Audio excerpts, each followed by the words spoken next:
besimi tyre historik është refuzuar.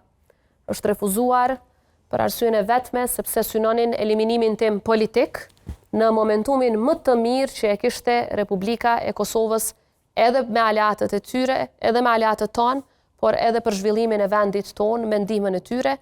Pra është për keqardhje që po e dërgojnë vendin në zgjedhje dhe jemi në këtë proces të krizave të një pas njëshme për arsyen e vetme që u synua eliminimi im politik. Eliminimi juaj politik? Absolutisht. Ky ka qenë qëllimi i vetëm që është dashur të arrihet, qëllim të cilin e ka bërë të qartë zoti Kurti edhe në takime me mua, edhe në takime me zotin Abdi Gjiku. Megjithatë, është zgjedhje që ai e ka bërë, nuk ka dashur të bashkëpunoj me ne. Unë besoj që qytetarët e Kosovës tani do të tregojnë që ky ka qenë një gabim.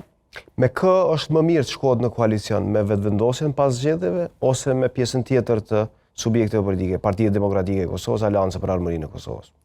Ne do të shohim rezultatet pas zgjedhjeve, gjithçka do të jetë vullnet i lirë i qytetarëve tonë.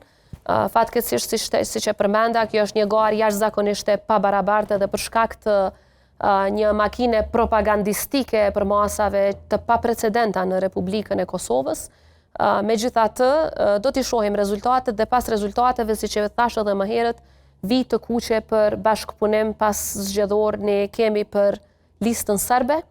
Me partitë politike shqiptare duhet të ulemi dhe të shohim cilat e ndajnë vizionin ton për një Republikë të Kosovës e cila e vendos interesin e qytetarëve në kryeqendër, ku çdo vendim që merret, qoftë në aspektin zhvillimor, qoftë për investime kapitale, qoftë në mbështetje të qytetarëve tanë që janë më në nevojë dhe qoftë në rritje dhe fuqizim të aleancave, duhet ta ketë në kryeqendër interesin e qytetarëve.